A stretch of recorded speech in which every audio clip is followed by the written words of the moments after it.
Welcome everyone to my first ever Minecraft video.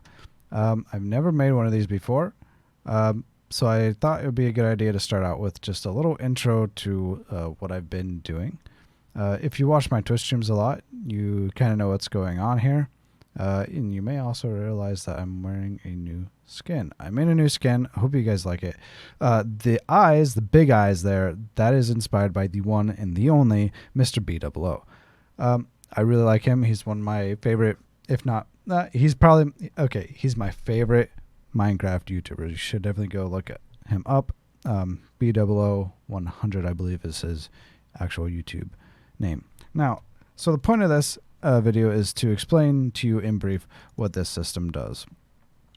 So because if you're here, you probably didn't been directed here from my Twitch channel, and you probably came into my Twitch channel and you're like, what are you building?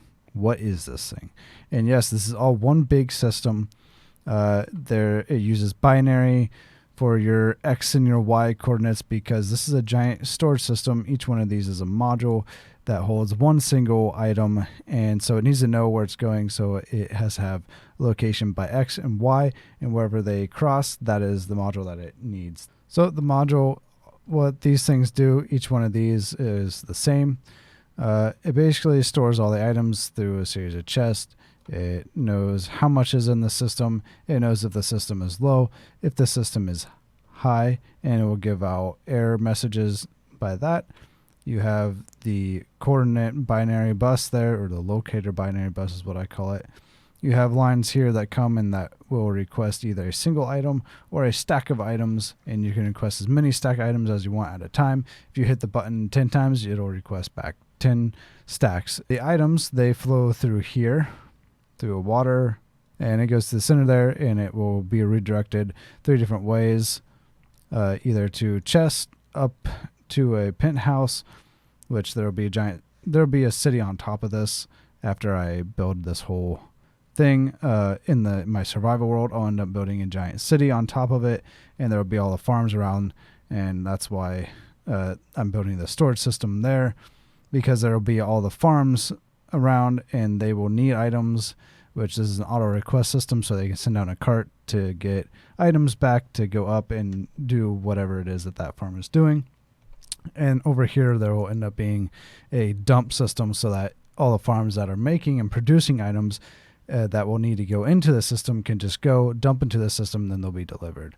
So items that you dump down, they come down into here, and they get dumped through this hopper here into a cart.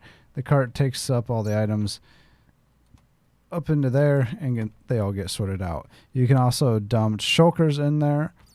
You can either dump shulkers directly into this here, or you can just dump them into the normal system. It will end up going around through the system and then eventually make their way back to here to be sorted out. Here's a closer look at the auto request system. This right here, this is the whole control center. You can basically control the entire system from right here.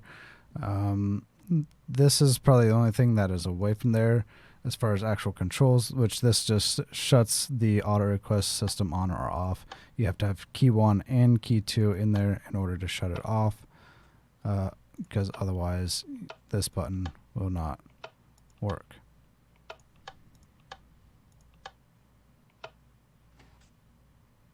And now it's back on. Now, after all the items go through the system over there, they go through this system here. And this system here basically sorts out if it is a stackable item or a non-stackable item. Any stackable item like stone will go into this chest cart here, and it will go back down into the system to then be sorted out. If it is a non-stackable item, for example, like a totem of undying or a diamond helmet or a sword or a potion or buckets, anything that is a bucket of lava, bucket of water, bucket of any animal, any of the fish, those actually will get killed in the system. So I don't know how to actually sort that sort of stuff out because it's just hard to do. So instead it just destroys whatever items. So it's It'll just be a rule to keep all that stuff out of the whole system. Otherwise, all you'll get back are empty buckets. So, any unstackable item will come through here, like Totem of Dying, and then that'll go to a certain storage system.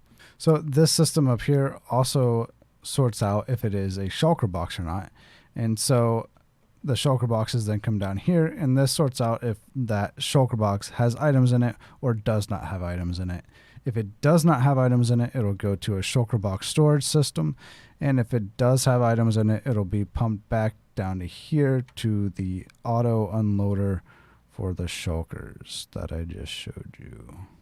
And then all those items will go and get sorted out up there. This is the monitor. It's ginormous. It is 15 blocks high by 60 blocks wide.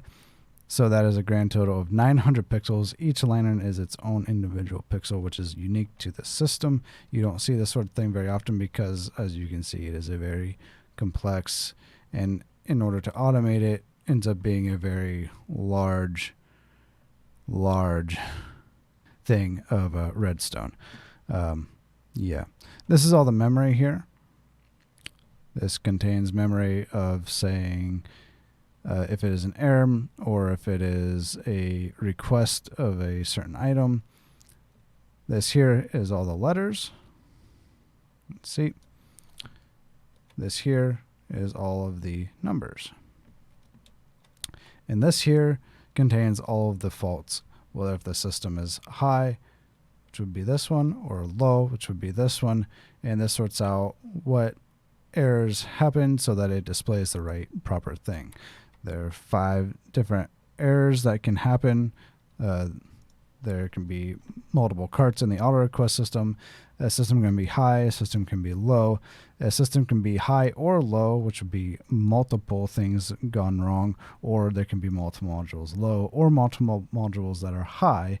So, or this also indicates that there's a clog of items because the system depends on items flowing through it. So if there's a whole bunch of items stuck in that hopper that then puts all the items into the chest cart, then it can cause a clog, which causes issues. So that will throw an error message as well. Speaking of error messages, this thing right here, this logs all of the error messages. So if there's an error, it will log it. So that way, if there's a lot of things that go wrong, you're able to go into what's called analysis mode.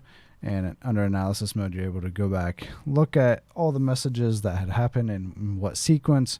And so you can better troubleshoot and figure out what went wrong and where to start to fix the problems that the system is having. So you can see all the error messages that are here. This shows all of the history. This shows what is currently available, like any current faults. This shows the current line that will be recording. So if there's another fault that pops up, it'll be recorded on that line that is displayed there. This displays whatever line that was recorded and what error was recorded on that line. This is just the controls to swap through the different lines. And if you flip this switch here, then you'd be able to clear all of the history and reset what line you want this to start on. So there you have it. Quick little overview. Hope that gives you a brief understanding on what this system actually is and what it does.